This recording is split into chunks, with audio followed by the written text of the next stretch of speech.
Hello students, आज हम अपनी next theory crystal field theory CFT start कर रहे हैं। इससे पहले हम दो थ्योरी कर चुके हैं, Werner theory and valence bond theory VBT। Werner theory और VBT for bonding in coordination compound हम कर चुके हैं।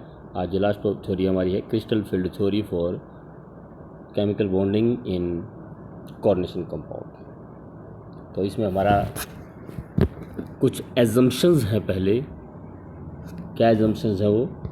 Attraction between central metal and ligands are purely electrostatic. जैसे कि हमने वैलेंस बॉन्ड थ्योरी में हाइब्रिडाइजेशन दिखाई थी, उसके बाद ओवरलैपिंग से कोवलेंट बॉन्डिंग दिखाई थी। लेकिन यहाँ पर क्रिस्टल फील्ड थ्योरी कहती है कि जो सेंट्रल मेटल एटम है और लिगेंड्स हैं उनके बीच में जो फोर्स ऑफ अट्रैक्शन है purely electrostatic force of attraction है, जिसमें metal ion will have positive charge and ligand will have negative charge and there will be force of attraction between these two positive and negative charge particles, metal ion and ligands. So attractions between central metal and ligands are purely electrostatic. The metal atom or ion is considered as positive ion of the charge equal to its oxidation state. Metal ion पर positive charge consider किया जाता है जो कि उसके oxidation state के equal होता है, +2 है +3 जो भी उसकी ऑक्सीडेशन स्टेट है। Metal atom is surrounded by a definite number of ligands which may be negative ion or neutral with lone pair of electron. तो जो मेटल आयन तो हमारा पॉजिटिव की तरह काम करेगा, पॉजिटिव आयन की तरह, और जो लिगेंड्स हैं metal ion is surrounded by a definite number of ligands. Definite number, it may B 4, it may B 5 और इट मे बी 6, डिपेंड करता है उसका कोऑर्डिनेशन नंबर कितना है। जितना उसका कोऑर्डिनेशन नंबर होता है उतने लिगेंड्स के द्वारा मेटल आयन सराउंड होता है। एंड लिगेंड जो है it may be negative ion और it may be neutral with lone pair of electron. In case of negative ligand, interaction between metal ion is ion-ion interaction. metal positive ion है, ligand negative ion है अगर ligand negative है तो। लेकिन अगर ligand neutral है तब interaction होती है आयन डाइपोल इंट्रैक्शन। देखिए जरा, अगर आपका मेटल तो हमारा पॉजिटिव आयन है ही, अगर ligand आपका नेगेटिव है तो जो फोर्स ऑफ अट्रैक्शन होगी इन दोनों के बीच वो आयन आयन अट्रैक्शन होगी।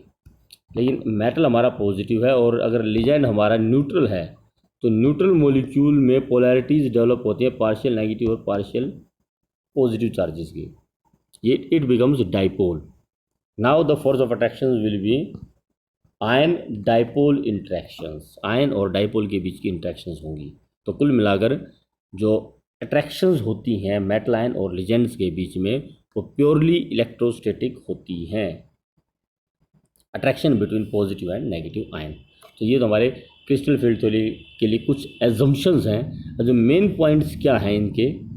First point is transition metals form central cation and is surrounded by ligands with lone pair of electron. तो ट्रांजिशन मेटल है वो central metal cation metal ion बनाता है and is surrounded by ligands with lone pair of electron and it is surrounded by ligands. Transition metals form the central atom या central ion and it is surrounded by a definite number of ligands.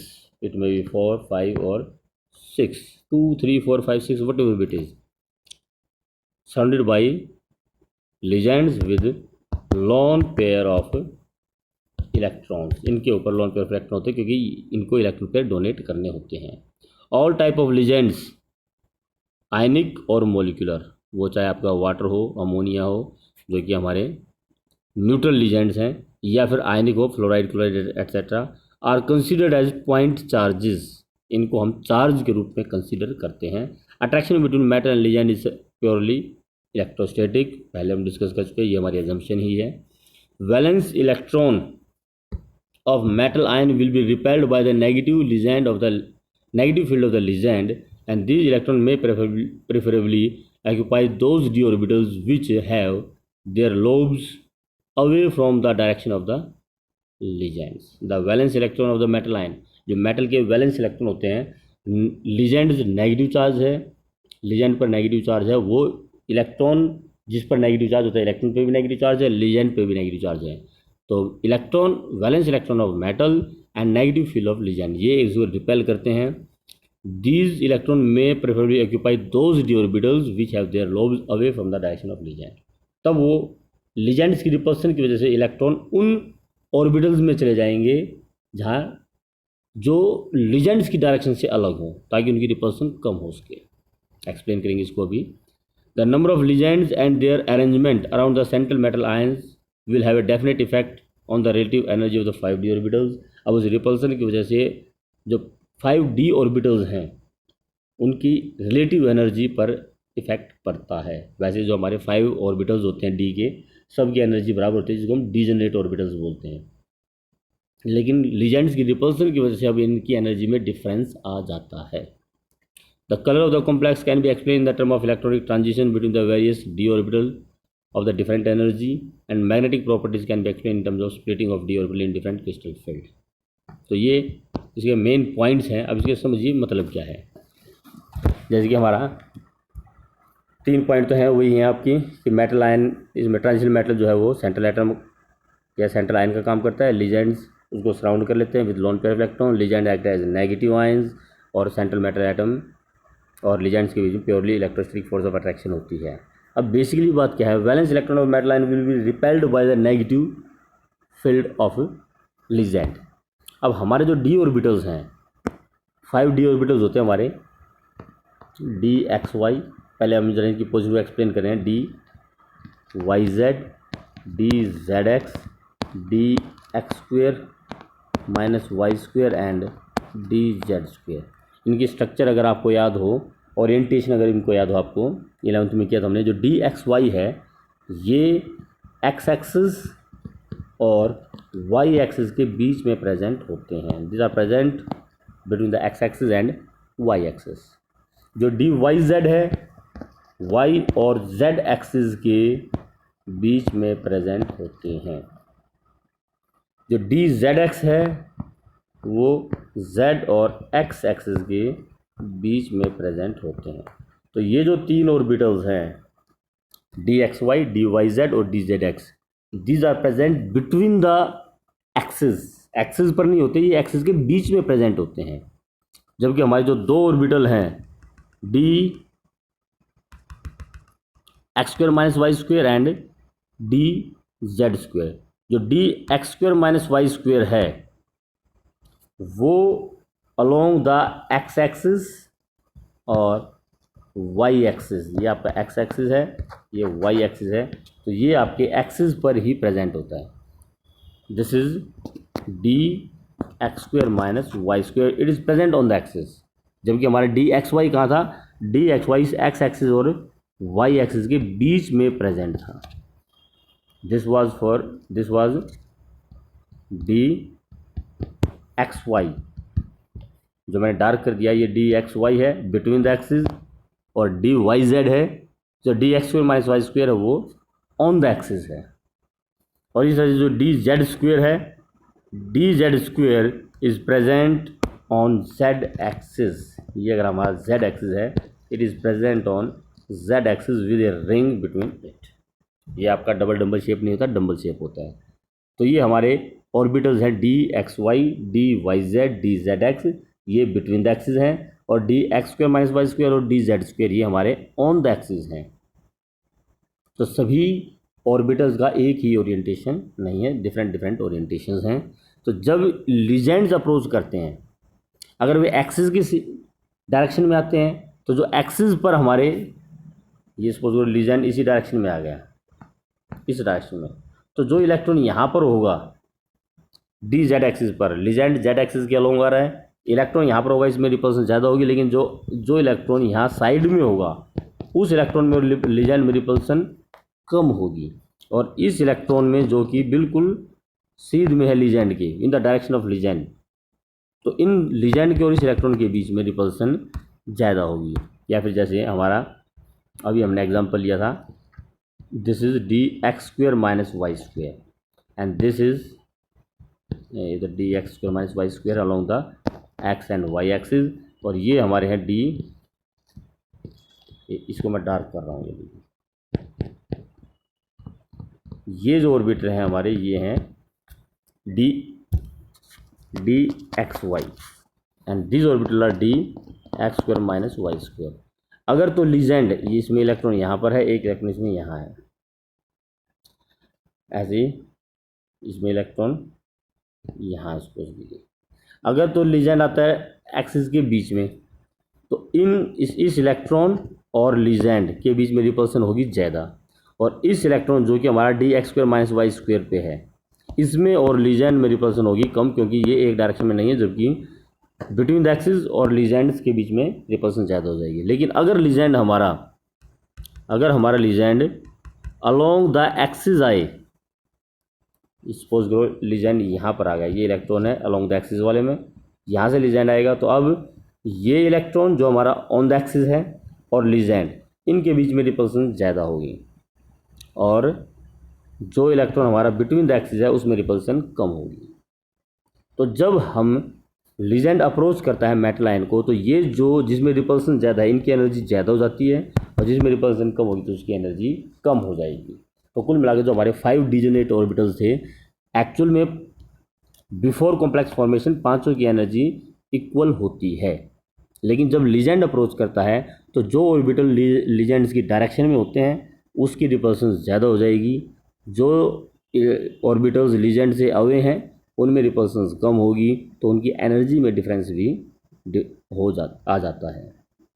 And that difference in energy is called crystal field splitting of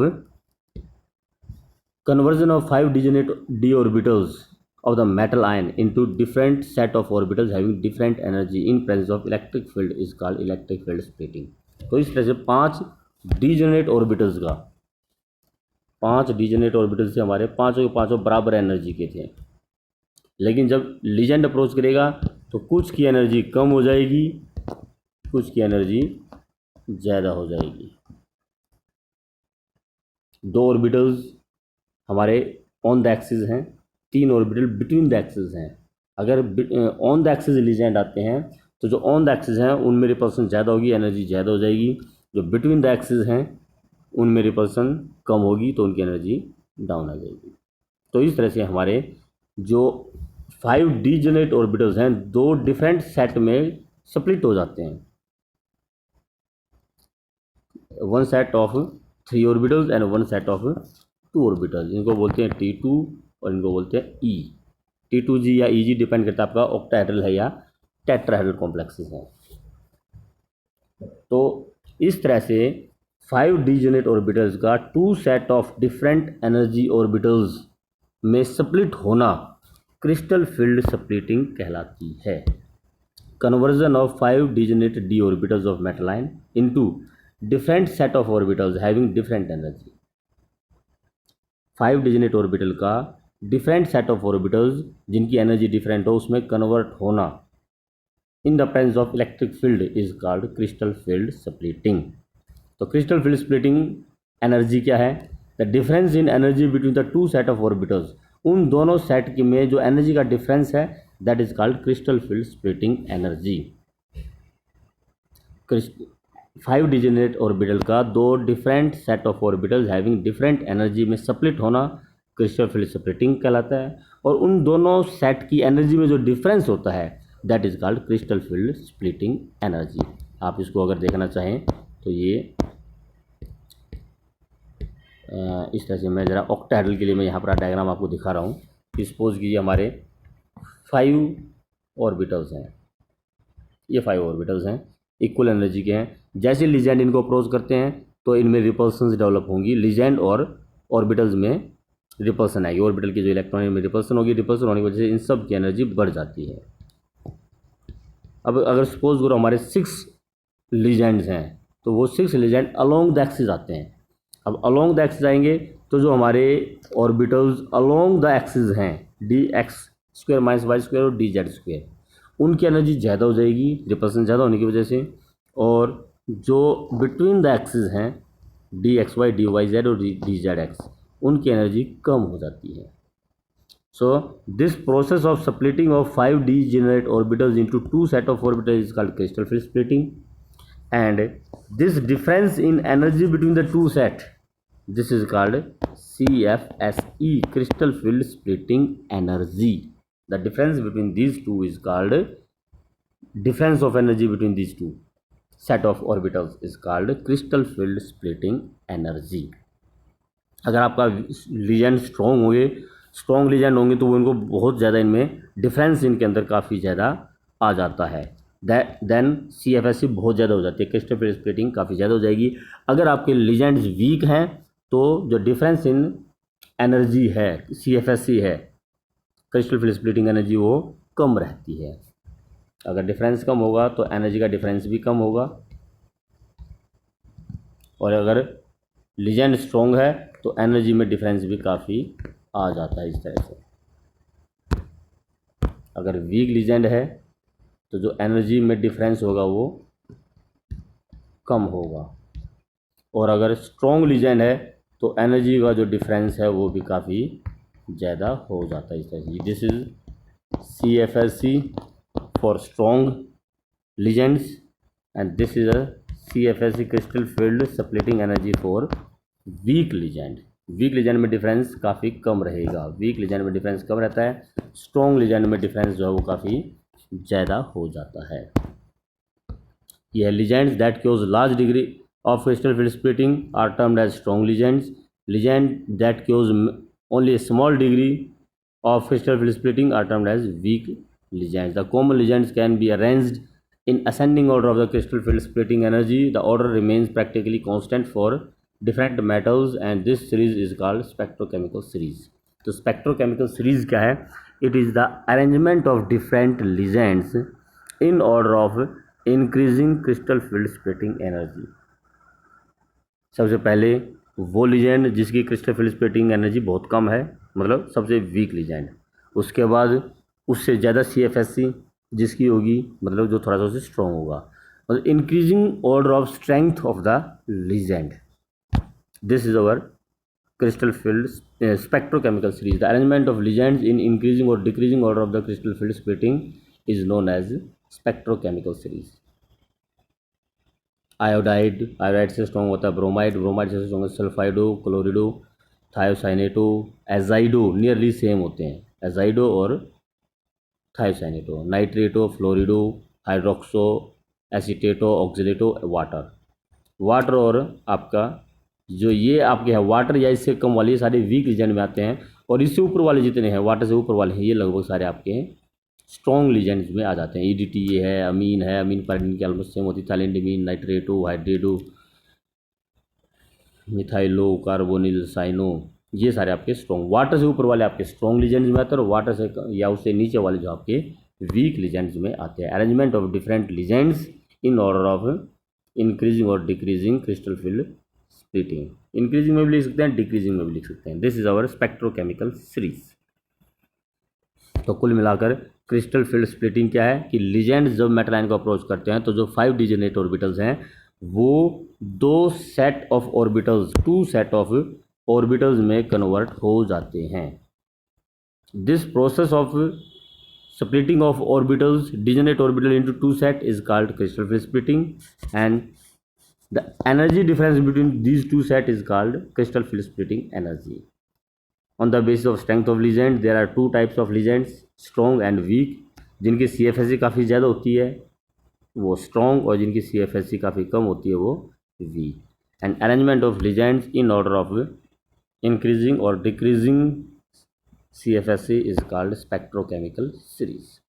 तो ये इसमें कुछ theoretical points हैं crystal field splitting theory के। अब इसमें कुछ हम एग्जांपल्स लेके चलते हैं। पहले हम लेते हैं ऑक्टाहेड्रल कॉम्प्लेक्सेस के। Late us consider the central metal ion Mn is at the centre of the legend.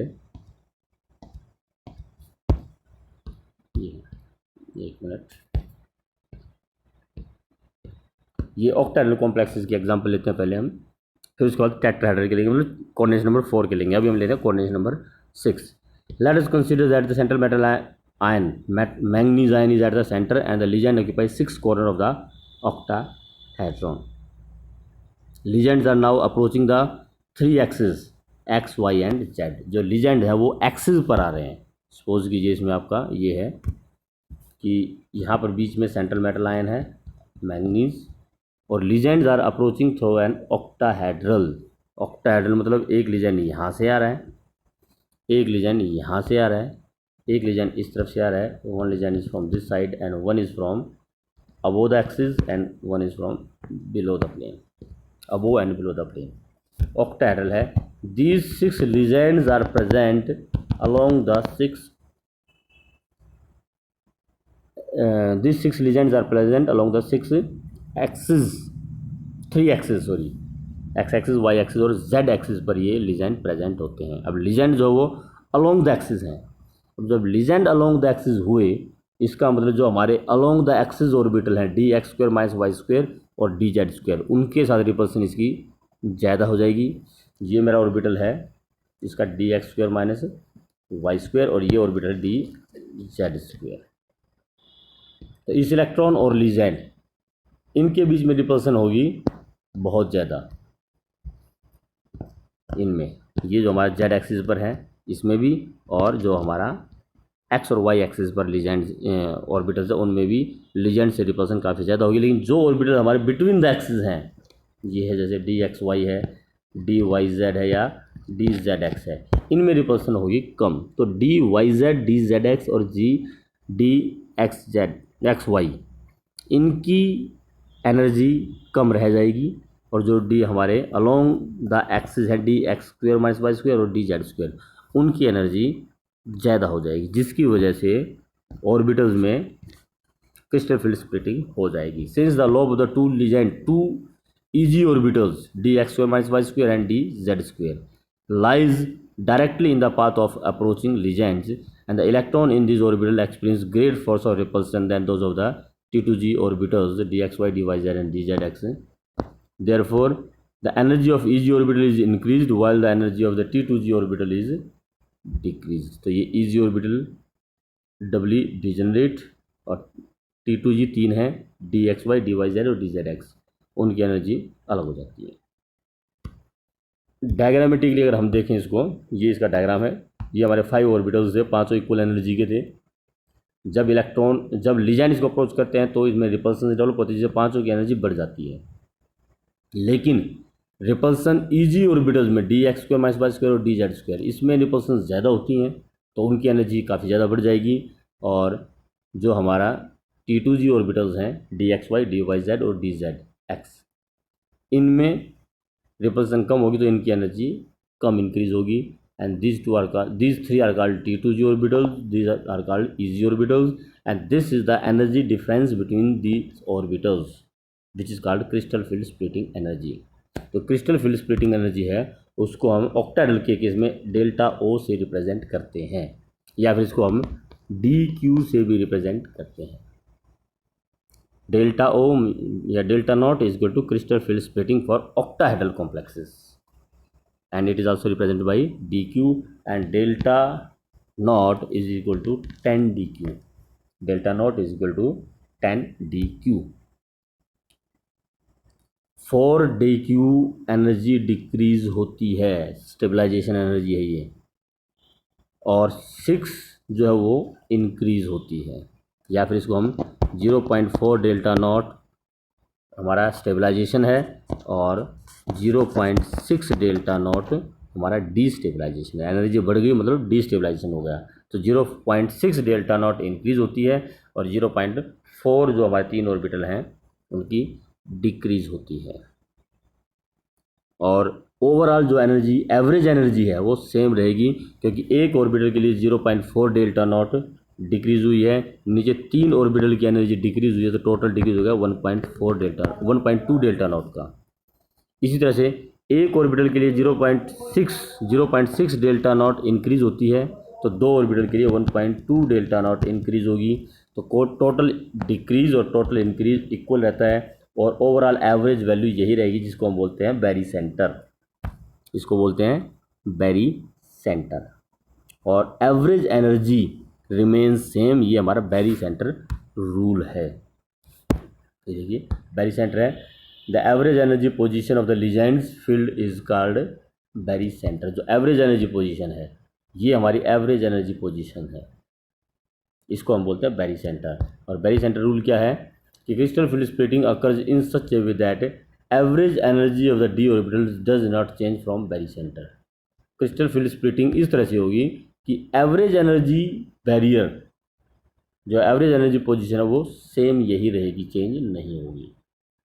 Change देख लीजिए कैसी हो रही है, 4 डेल्टा डी क्यू डिक्रीज हो रही है एक ऑर्बिटल के लिए, तो 3 ऑर्बिटल की एनर्जी डिक्रीज हुई, टोटल 12 डी क्यू या 1.2 डेल्टा नॉट डिक्रीज हुई।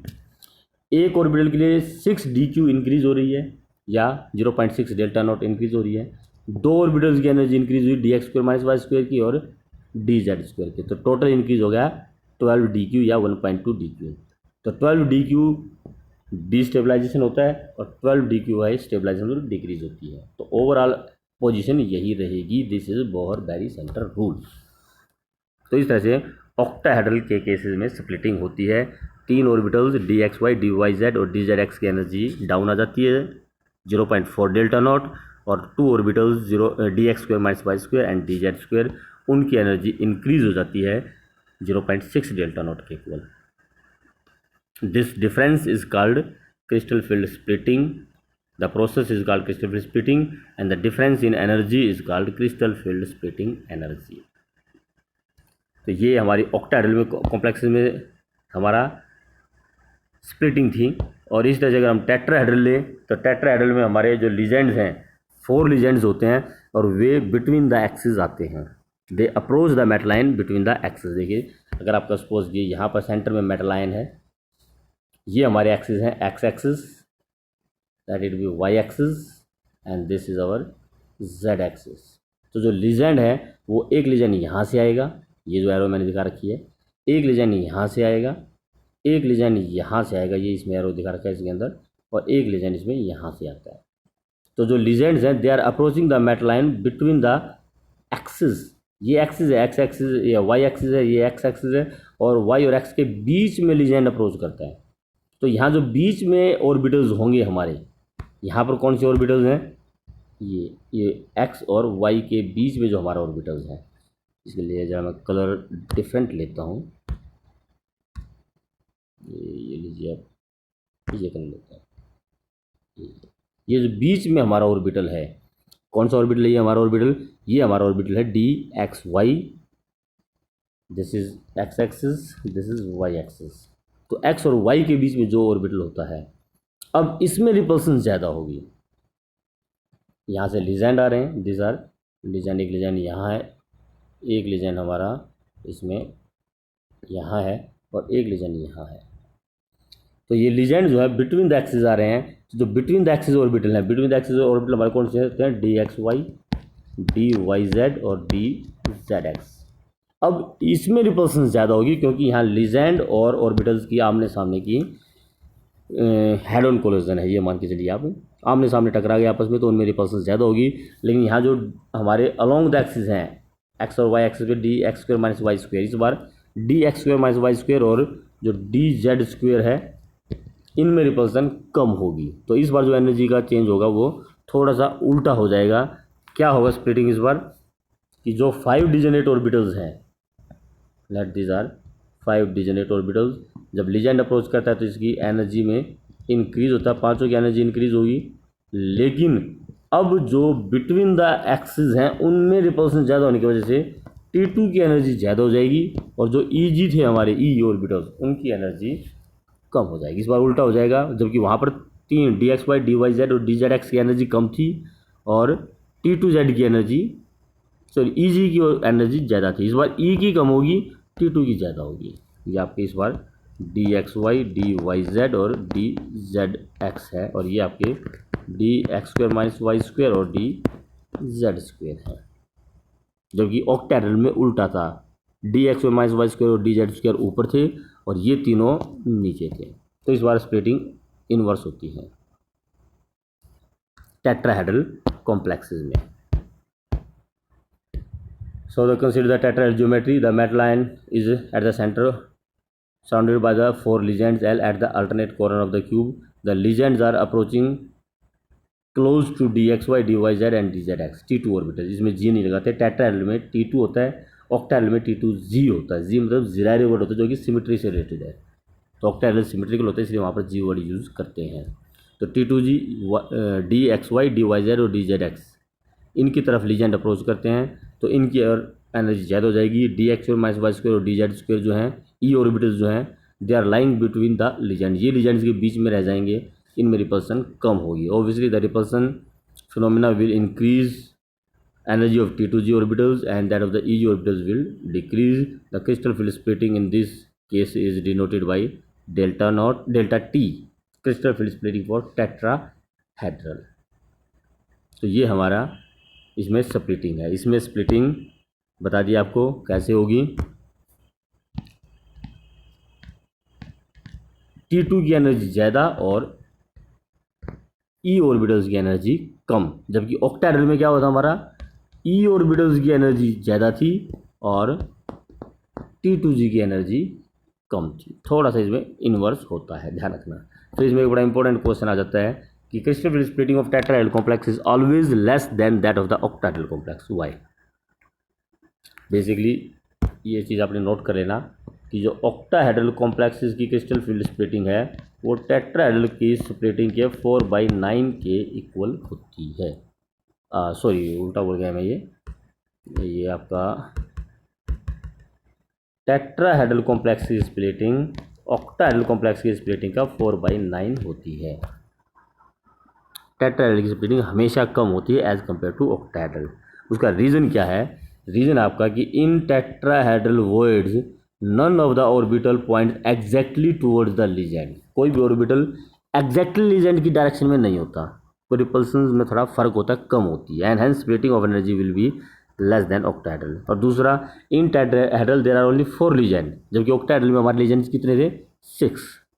तो ज़्यादा लीजेंड होने की वजह से ऑक्टाहेड्रल में ऑक्टाहेड्रल में रिपल्सन ज़्यादा हो जाती है क्योंकि वहाँ पर लीजेंड्स ज़्यादा है।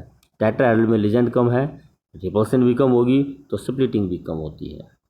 तो इसलिए टेट्राहेड्रल कॉम्प्लेक्सेस की जो क्रिस्टल फील्ड स्प्लिटिंग एनर्जी है वो हमेशा कम होती है।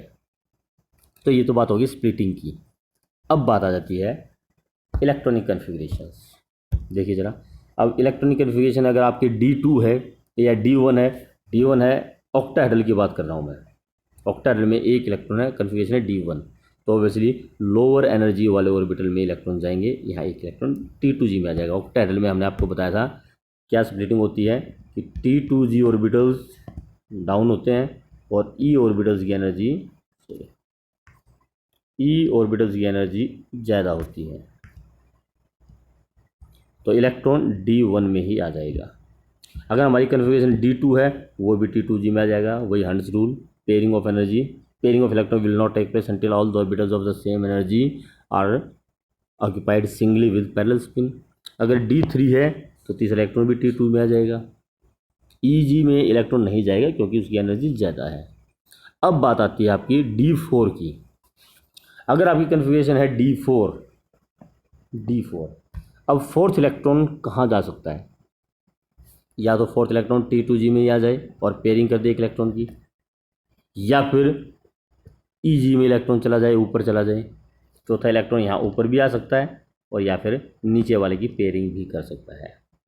अब यहाँ आपका कंडीशंस क्या होंगी ये हमें डिसाइड करना होता है कि D4 अगर है तो वो कहाँ जाएगा? ऊपर वाले EG ऑर्बिटल में जाएगा जो हायर एनर्जी का है, या लोअर एनर्जी वाले T2G में ही जाएगा?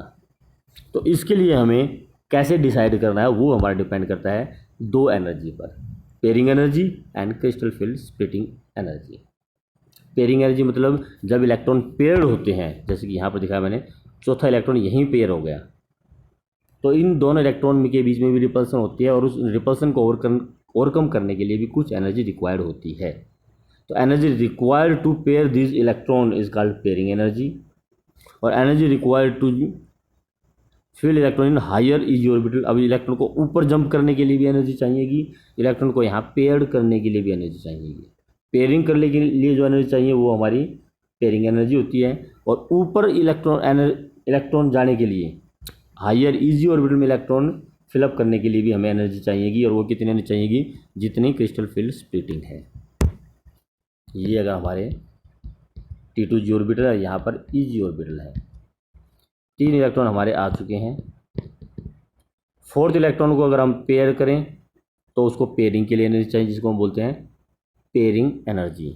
और अगर हम पेयर नहीं करते उसको यहाँ ऊपर लेके जाते हैं तो उसको फिर इतनी एनर्जी, जितनी क्रिस्टल फील्ड स्प्लिटिंग है CFSE, इतनी एनर्जी गेन करके इलेक्ट्रॉन ऊपर जाएगा। तो दोनों में से एक काम तो इलेक्ट्रॉन को करना ही पड़ेगा, या तो CFSE की एनर्जी गेन कर ले या पेयरिंग एनर्जी गेन कर ले। तो इलेक्ट्रॉन ऊपर जाएगा या नीचे ही पेयर्ड होगा, वो हमारा डिपेंड करता है कि हमारी डिफरेंस क्या है क्रिस्टल फील्ड स्प्लिटिंग का और पेयरिंग एनर्जी का। अगर पेयरिंग एनर्जी ज़्यादा है, इलेक्ट्रॉन वहाँ जाएगा जहाँ एनर्जी कम लगे। अगर पेयरिंग एनर्जी ज़्यादा है और CFSE कम है, तो इलेक्ट्रॉन, मान लीजिए इलेक्ट्रॉन को पेयर करने के लिए 10 जूल एनर्जी चाहिए, ऊपर जाने के लिए 7 जूल एनर्जी चाहिए। ऊपर जाने के लिए CFSE 7 जूल की है, लेकिन पेयर होने के लिए 10 जूल एनर्जी चाहिए, तो वो 7 जूल एनर्जी देके ऊपर चला जाएगा, पेयर नहीं करेगा, क्योंकि उसका 7 जूल एनर्जी से काम चल रहा है। लेकिन अगर ऊपर जाने के लिए इसको 15 जूल एनर्जी चाहिए और पेयरिंग के लिए 10 जूल, तब फिर वो इलेक्ट्रॉन 10 जूल एनर्जी देके वहीं नीचे ही पेयर हो जाता है एनर्जी गेन करके। तो अगर CFSE ज़्यादा है और पेयरिंग एनर्जी कम है, then pairing of electron will takes place and form the low spin complex. तो इलेक्ट्रॉन नीचे ही पेयर्ड हो जाएगा, ऊपर इजी ऑर्बिटल्स में नहीं जाएगा और कॉम्प्लेक्स बनेंगे लो स्पिन, क्योंकि उनकी स्पिन मल्टीप्लिसिटी कम हो जाएगी। लो स्पिन का मतलब ध्यान रखना, जब इलेक्ट्रॉन पेयर्ड हो गए, D4 आ गया, अब इसकी स्पिन मल्टीप्लिसिटी है 2s+1, वो आ जाएगी आपकी 2 × s है +½ इसकी स्पिन है, +½ इसकी है, इसकी +½ और -½ थी वो कैंसिल हो जाएंगी, ये कैंसिल हो जाएंगी, तो स्प्लिटिंग आएगी 1, स्पिन +½ है +½ 1+1, टोटल 3 स्पिन मल्टीप्लिसिटी आएगी, तो लो स्पिन रहेगी। अगर यही इलेक्ट्रॉन ऊपर जाता, तो जो स्पिन मल्टीप्लिसिटी होती +½ +½ +½ +½ तो 2 × 2 + 1, ½ +½ 1 +½ 1.5 +½ 2, तो 2s+1, 2 × 2 + 1 मतलब स्पिन मल्टीप्लिसिटी होती है 5। तो अगर इलेक्ट्रॉन नीचे ही पेयर हो जाता है, स्पिन मल्टीप्लिसिटी लो रहेगी, और वो कब होगा, जब पेयरिंग एनर्जी कम हो, CFSE ज़्यादा हो। लेकिन अगर CFSE कम है, पेयरिंग एनर्जी ज़्यादा है, तब इलेक्ट्रॉन ऊपर चला जाता है इजी ऑर्बिटल में और हाई स्पिन कॉम्प्लेक्स बनता है। अब पेयरिंग एनर्जी लो है या CFSE लो है, ये डिपेंड करता है आपके लीजेंड पर। लीजेंड अगर स्ट्रॉन्ग है तो क्रिस्टल फील्ड स्प्लिटिंग बहुत ज़्यादा हो जाती है, पेयरिंग एनर्जी कम रह जाती है और लीजेंड नीचे ही पेयर्ड हो जाता है। और अगर आपका लीजेंड वीक है तो क्रिस्टल फील्ड स्प्लिटिंग एनर्जी थोड़ी सी होगी, ज़्यादा स्प्लिटिंग नहीं हो पाती। अब इलेक्ट्रॉन जो है वो ऊपर जंप कर जाता है, क्योंकि पेयरिंग एनर्जी ज़्यादा है, CFSE कम, तो इलेक्ट्रॉन CFSE को ओवरकम करके ऊपर जंप कर जाता है। तो यहाँ कन्फिग्रेशन क्या होगी, ये हमें पेयरिंग एनर्जी और CFSE से ही बतानी है। बाकी आपका डिफरेंस है VBT और CFT का। वैलेंस बॉन्ड थ्योरी में bond between metal ion legend covalent bond था हमारा, ओवरलैपिंग से बना था, हाइब्रिडाइजेशन हमने इसमें इन्वॉल्व की थी। यहाँ पर purely electrostatic force of attraction होती है। It involve concept of hybridisation, it does not involve the concept of hybridisation. Valence bond theory does not explain the colour of the complex, it explain the colour of the complex, it cannot explain the energy of the complex, but it helps to calculate the stabilising energy of the complex due to CFT। It does not consider splitting of d orbitals, जबकि ये splitting of d orbitals consider करती है। अब इसमें एक बात आई थी colour का और मैग्नेटिक फील्ड का, कि ये कलर को एक्सप्लेन करती है। कलर कैसे एक्सप्लेन करती है कि सपोज कीजिए एक कन्फिग्रेशन है D2 कन्फिग्रेशन है, तो वो हमारे T2G में आ गई। अगर ऑक्टाहेड्रल कॉम्प्लेक्स है तो D2 यहाँ पर आएंगे। तो ये ऑर्बिटल क्या करते हैं, विजिबल रीजन से, ये इलेक्ट्रॉन विजिबल रीजन से एनर्जी गेन करके हायर ऑर्बिटल में एक्साइट हो जाते हैं, और जब वापस आते हैं then they release energy in the visible region and produce colour. तो इसको बोलते हैं हम डी ट्रांजिशन। तो इस डी ट्रांजिशन की वजह से कलर प्रोड्यूस होते हैं। कोई भी देख लेना, हम मेटल आयन के कलर की अगर बात करते हैं तो वो किसकी वजह से होते हैं, डी ट्रांजिशन की वजह से। The colour of the metal complexes appears due to this d transition. Electron in the lower d orbitals, lower energy orbitals, jumps to the higher energy orbitals by gaining energy from the visible region, और इसी वजह से उनका colour produce होता है। और इसी तरह से अगर मैग्नेटिक कलर की बात आए मैग्नेटिक करैक्टर की बात अगर आए तो मैग्नेटिक करैक्टर भी आपका यही है कि अगर आपका इलेक्ट्रॉन 4 है, मान लीजिए D4, ये कन्फिग्रेशन अगर आई तो आपका पैरामैग्नेटिक हो, लेकिन उसके जितना मैग्नेटिक मोमेंट होना चाहिए था इसकी बजाय अगर वो ऊपर जंप करता है, ये D4 दोनों हो सकती हैं, ये भी D4 है और ये भी D4 है। दोनों में फ़र्क क्या है, यहाँ पर आपकी CFSE ज़्यादा है, CFSE ज़्यादा है as compare to pairing energy, strong ligand है। अब CFSE ज़्यादा होगी तो इलेक्ट्रॉन नीचे ही पेयर हो गया। यहाँ पर आपकी पेयरिंग एनर्जी ज़्यादा है एज़ कम्पेयर टू CFSE, तो पेयरिंग एनर्जी ज़्यादा थी, CFSE कम थी, तो इलेक्ट्रॉन ऊपर जंप कर गया। अब मैग्नेटिक मोमेंट यहाँ पर आपके सिर्फ 2 अनपेयर इलेक्ट्रॉन है, मैग्नेटिक मोमेंट आपका √8 होगा, जबकि यहाँ पर मैग्नेटिक मोमेंट 4 अनपेयर इलेक्ट्रॉन है तो √24 होगा। जैसे कि वैलेंस बॉन्ड थ्योरी में हमने किया था, मैग्नेटिक मोमेंट से अनपेयर इलेक्ट्रॉन निकाले थे और अनपेयर इलेक्ट्रॉन निकाल कर हमने ये बताया था कि इलेक्ट्रॉन पेयर होंगे या नहीं होंगे। तो यहाँ पर हम लीजेंड्स देखकर बताते हैं कि अगर स्ट्रॉन्ग लीजेंड है तो इसका मतलब इलेक्ट्रॉन नीचे ही पेयर्ड हो जाएगा, क्रिस्टल फील्ड स्प्लिटिंग काफ़ी ज़्यादा होगी, और अगर वीक लीजेंड है तो इसका मतलब क्रिस्टल फील्ड स्प्लिटिंग कम होगी, पेयरिंग एनर्जी ज़्यादा होगी, इलेक्ट्रॉन नीचे ही पेयर्ड हो जाएगा, इलेक्ट्रॉन ऊपर चला जाएगा और मैग्नेटिक मोमेंट जो है वो ज़्यादा होगा, हाई स्पिन कॉम्प्लेक्स होगा। तो इस तरह से हम मैग्नेटिक करैक्टर और कलर, अगर आपके सारे के सारे ऑर्बिटल फिल्ड हैं, जैसे कि सपोज की ये है ऑल ऑर्बिटल्स आर फिल्ड, तब आपके जो डी ट्रांजिशन है वो नहीं हो पाती, कलरलेस हो जाता है। तो इस तरह से हम मैग्नेटिक करैक्टर और कलर को एक्सप्लेन करते हैं इस थ्योरी में। लास्ट इसके अंदर स्टेबिलिटी कांस्टेंट है। Stability constant of legend is explain on the basis of stability of the Legend complex is explained on the basis of stability constant। Suppose कीजिए वो क्या है आपका, देखिए जरा, मान लीजिए Ma ions plus NLX ion produce MLN complex where coordination number is n और B जो है sum of the total charges है आपका। तो stability complex Bn is equal to concentration of complex divide by concentration of metal ion and concentration of LX ion raise to the power n। ये raise to the power n आएगा, sorry नीचे लिखा हुआ, ये raise to the power आएगा। तो ये आपका स्टेबिलिटी कांस्टेंट हो जाता है। स्टेबिलिटी कांस्टेंट जैसे इक्विलिब्रियम कांस्टेंट होता है हमारा, ये इक्वेशन है, तो इक्वेशन के लिए इक्विलिब्रियम कांस्टेंट क्या हो जाएगा, equilibrium constant concentration of the product MLN B positive divide by concentration of reactant Ma positive into concentration of legends LX negative raised to the power n। This equilibrium constant is called stability constant. जितनी इस value इसकी ज़्यादा होगी उतनी ही value stability इसकी complex की ज़्यादा होगी। इसको हम स्टेप वाइज में भी एक्सप्लेन कर सकते हैं। स्टेप वाइज में कैसे, सपोज कीजिए पहले एक मेटल आयन है, इट गेन्स 1 लीजेंड,